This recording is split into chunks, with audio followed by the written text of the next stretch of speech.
আপনারা জানেন জান্নাতের মধ্যে একটা মাহফিল হবে, সেমিনার হবে। সেখানে আল্লাহ জান্নাতীদেরকে নিয়ে একটা মাহফিলের আয়োজন করবেন। জান্নাতি শ্রোতা হবে আর বক্তা হবে তিনজন। প্রথমে বিশেষ বক্তা হিসেবে থাকবেন হযরত দাউদ আলাইহিস সালাম। দাউদ আলাইহিস সালামের উপর কুরআন নাজিল হয় নাই, দাউদ নবী কোনোদিন কুরআন পড়েও নাই। তারপরেও আল্লাহ সেদিন তাকে ইলম দিবেন, তিনি দাউদ নবী সূরা তোহা থেকে তেলাওয়াত করবেন। তাফসীরে এসেছে দাউদ নবী যখন কুরআন থেকে তেলাওয়াত করবেন তার একটা গলা থেকে, একটা কণ্ঠ থেকে 80 রকম সুর বের হতে থাকবে। জান্নাতীরা দাউদ নবীর কণ্ঠে তেলাওয়াত শুনে তো পাগল, বলবে আল্লাহ কি তেলাওয়াত শুনতেছি, আমরা তেলাওয়াত শুনে শুনে জান্নাতে থাকতে চাই, আর কিচ্ছু চাই না। আল্লাহ বলবে এর থেকে কি সুমধুর তেলাওয়াত শুনতে চাও না?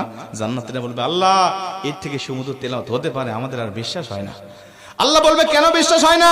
দাউদ নবীর উপরে কোরআন নাজিল হয় নাই, দাউদ নবী কোরআনের জন্য মার খায় নাই। যে নবীর উপরে কোরআন নাজিল করেছি, যে নবী কোরআনের জন্য মার খেয়েছে, দাঁত শহীদ করেছে, মাথার হেলমেট ভেঙেছে, উহুদের প্রান্তরে রক্তক্ষরণ করেছে, ওই নবীর কণ্ঠ থেকে কোরআনের তেলাওয়াত শোনো কেমন সুমধুর শোনা যায়।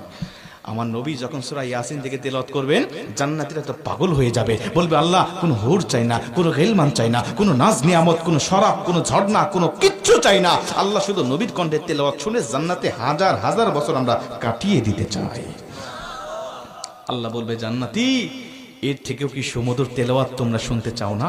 জান্নাতীরা বলবে আল্লাহ এর থেকে সুমধুর তেলাওয়াত হতে পারে, এটা আমাদের আর বিশ্বাসই হয় না। জান্নাতীরা কেন বিশ্বাস হবে না বলো?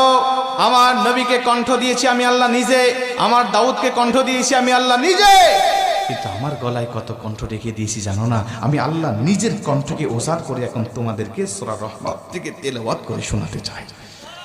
আমার আল্লাহ সেদিন টান দিবেন সূরা রহমান থেকে, আর রহমান বলবেন না, তিনি আনার রহমান বলে টান দিবেন। আমি রহমান, যে রহমানের কথা দুনিয়াতে তোমরা শুনেছ, যে রহমানের ভয়ে দুনিয়াতে পাপ থেকে বিরত ছিলে, যে রহমানের ভয়ে তাহাজ্জুদের ওয়াক্তে দাঁড়িয়ে চোখের পানি বিসর্জন দিয়ে নামাজ আদায় করেছ, যে রহমানের ভয়ে সারাটা দিন রোজা রেখেছ, যে রহমানের ভয়ে তোমরা